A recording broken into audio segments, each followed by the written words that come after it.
नमस्ते, तुमच्या सगळ्यांचं गीताच्या मनातलं मध्ये स्वागत आहे। मी गीता वाडेकर। सगळ्यात आधी तुम्हाला नवरात्रीच्या हार्दिक शुभेच्छा।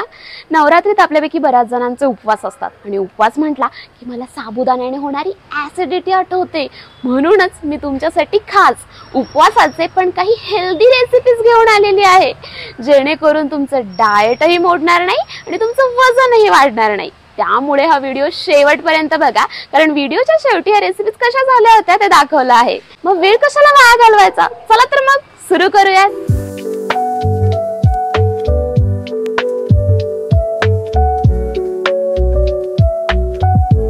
चला तर मग व्हिडिओची सुरुवात एका गोड पदार्थाने करूया। सगळ्यात आधी आपण उपवासाचा शिरा बनवणार आहोत। त्यासाठी मी इथे 4 रताळी नीट स्वच्छ धुवून घेतली आहेत। आता आपण ती कुकरमध्ये उकडवणार आहोत। साधारणतः 2 शिट्ट्या झाल्यावरती हे रताळे नीट शिजतात। आता आपल्याला हे रताळ्यांचं बटाट्यांसारखे साल त्याचं काढून घ्यायचं आहे आणि त्यानंतर आपण त्याला स्मॅश करणार आहोत, म्हणजे त्याला दाबून आपण त्याला बारीक करणार आहोत। आणि तुम्ही बघू शकता ही रताळे बारीक झालेली आहेत। आता एका कढईमध्ये साधारणतः 2 मोठे चमचे आपण तूप टाकणार आहोत। इथे मी आईच्या हातचं स्पेशल तूप घेतलेलं आहे आणि त्यानंतर त्यामध्ये बारीक केलेले रताळे टाकून पुन्हा एकदा आपण त्याला नीट स्मॅश करून घेणार आहोत, जेणेकरून हा शिरा छान त्याला टेक्स्चर येईल आणि तुम्हाला एकंदरीत अंदाज आला की आता हे नीट बारीक झालंय। त्याच्यानंतर आपण त्यामध्ये 1 कप दूध टाकणार आहोत आणि त्याला नीट पुन्हा एकदा मिक्स करून घेणार आहोत। या पूर्ण शिऱ्याच्या रेसिपीमध्ये मी 2 कप दूध वापरलेलं आहे। तुम्हाला जशी कन्सिस्टन्सी हवी तसं त्यामध्ये दूध हळूहळू टाकू शकता। त्यानंतर मी यामध्ये 1 कप गूळ पावडर टाकलेली आहे। इथे आपण 4 रताळ्यांचा शिरा केला आहे, त्यानुसार हे सगळं साहित्य आपण वापरलेलं आहे। तर पुन्हा एकदा आपण हळूहळू दूध टाकल्यानंतर त्यामध्ये 1 टीस्पून इलायची पावडर टाकलेली आहे आणि पाव कप केशर दूध टाकलेलं आहे।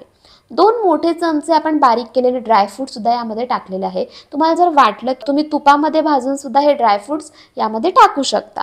तर अशा तऱ्हेने आपला हा शिरा पूर्णतः तयार झालेला आहे।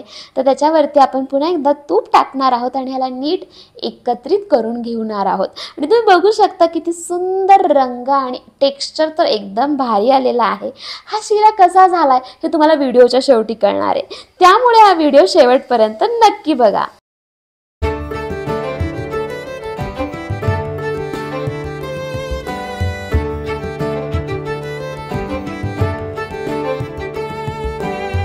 आता तुम्हाला प्रश्न पडला असेल, भोपळ्याचं सूप ते कसं लागेल? तर हे भोपळ्याचं सूप खूप अप्रतिम झालं होतं। तर त्यासाठी इथे आपण लाल भोपळा चौकोन आकारात म्हणजे क्यूबमध्ये कापून घेतलेला आहे। 2 वाट्या आपण हा भोपळा घेतलेला आहे। तर त्यामध्ये पाणी टाकून आपण तो कुकरमध्ये शिजवून घेणार आहोत। साधारणतः 2 शिट्ट्यांमध्ये हा भोपळा व्यवस्थित शिजतो। तुम्हाला जर कुकरमध्ये शिजवायचा नसेल तर तुम्ही या कढईमध्ये सुद्धा शिजवू शकता। तर एका कढईमध्ये मी 2 चमचे तूप टाकलं आहे, 1 इंच आलं आणि 1 मोठी मिरची, हिरवी मिरची मी त्यामध्ये चिरून टाकलेली आहे। मिरचीचं प्रमाण तुम्ही तुमच्या आवश्यकतेनुसार टाकू शकता। आता याच्यामध्ये शिजलेला भोपळा मी टाकलेला आहे, मी त्याला नीट मिक्स केला आहे आणि थोडंसं किंचित पाणी टाकून त्याला बारीक करून घेतलेला आहे। आता हा थंड झाल्यानंतर आपण मिक्सर जारमध्ये त्याला बारीक त्याची प्युरी करून घेणार आहोत। आता ही प्युरी आपण एका कढईमध्ये टाकणार आहोत आणि त्यामध्ये मी साधारणतः 2 वाटी पाणी टाकलेलं आहे। पाण्याचं प्रमाण तुम्ही ॲडजस्ट करू शकता, जशी तुम्हाला कन्सिस्टन्सी हवी आहे या सूपची त्यानुसार। तुम्हाला जास्त पातळ हवं असेल तर जास्त पाणी टाकू शकता।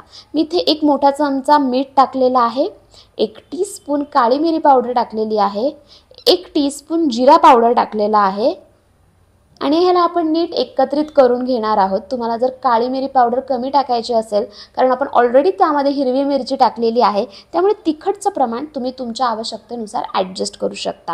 आणि त्याला उकळी आल्यानंतर आपण त्याच्यावरती नीट आईच्या हातचं भारी तूप टाकणार आहोत, जेणेकरून ह्याची चव अजून वाढेल। आणि तुम्ही बघू शकता आपलं उपवासाचं भोपळ्याचं स्पेशल सूप तयार आहे। आता मी त्याच्यावरती कोथिंबीर टाकलेली आहे। काही लोक कोथिंबीर खात नाहीत उपवासामध्ये, तर तुम्ही ते ऑप्शनल आहे, ते नाही टाकलं तरी चालेल। अशा तऱ्हेने गरमागरम उपवासाचं भोपळा सूप तयार आहे। ते कसं झालंय ते व्हिडिओच्या शेवटी तुम्हाला कळेलच। एक्सक्यूज मी, हो तुम्हीच। तुम्हाला जर गीताच्या मनातलं जाणून घ्यायचं असेल तर आजच माझ्या चॅनलला सबस्क्राईब करा आणि हो, बेल आयकॉन सुद्धा प्रेस करा, त्याच्यामुळे तुम्ही माझे व्हिडिओ कधीच चुकवणार नाही।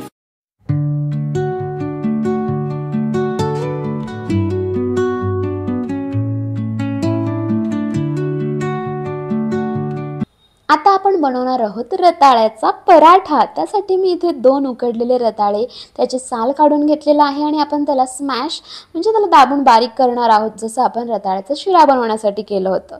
त्यानंतर आपण त्यामध्ये 1 कप राजगिरा पीठ टाकलेला आहे।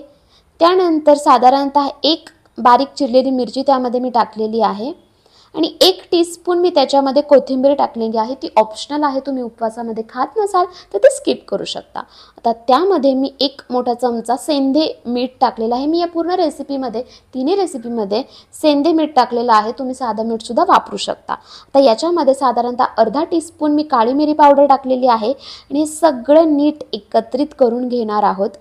जसं आपण बाकीचे पराठे बनवण्यासाठी कणिक मळतो ना, एक्झॅक्टली तसंच आपल्याला इथे कणिक मळून घ्यायचं आहे याचं। आणि हे कणिक जेवढं चांगलं आपण नीट मळेल तेवढं चांगला पराठा याचा बनतो। ॲक्च्युली याला थालीपीठ सुद्धा म्हणू शकतो आपण, कारण ह्याला आपण थालीपीठ सारखं सुद्धा थापू शकतो।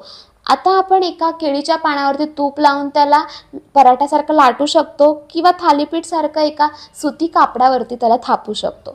तर मी इथे त्याला थालीपीठ सारखं थापलेलं आहे, कारण मी त्याला पराठ्यासारखं लाटायचा प्रयत्न केला पण त्याला गोल आकार येत नव्हता, म्हणून मी ह्याला थालीपीठ सारखं बनवलं आहे। आता एका तव्यावरती आपण तूप लावून त्याच्यावरती हे पराठा त्यावरती टाकणार आहोत आणि त्याला साधारणतः 1-2 मिनिट मीडियम म्हणजे एकदम लो फ्लेमवरती किंवा मीडियम फ्लेमवरती त्याला नीट भाजून घेणार आहोत।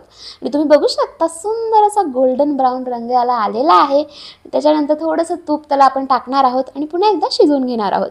दोन्ही साईडनी त्याला सुंदर गोल्डन ब्राऊन रंग आलेला आहे। अशा तऱ्हेने आपले उपवासाचे स्पेशल असे रताळ्याचे पराठे तयार झालेले आहेत।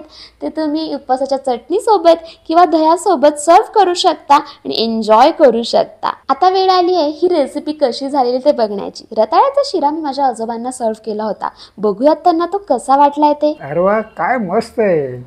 आमच्या गीता राणींनी बनवलेले हे पाहिले का गीता राणी? हे गीता राणीने आमच्या बनवले आणि दीदीने मदत केली तिला। गोड आहे। आई तुझा उपवास आहे ना, म्हणून तुझ्यासाठी हेल्दी भोपळ्याचं सूप केलंय, हे घे।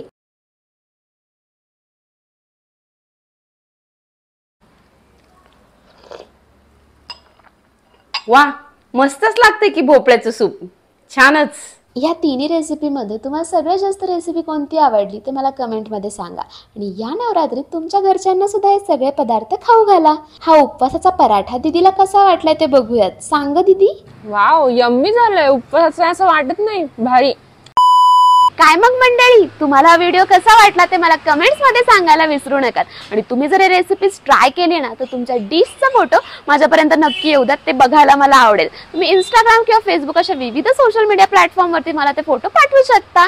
अशाच युनिक आणि नवीन व्हिडिओसाठी गीताच्या मनातला आत्ता सबस्क्राईब करा। पुन्हा एकदा परत भेटूयात, तोपर्यंत बाय बाय।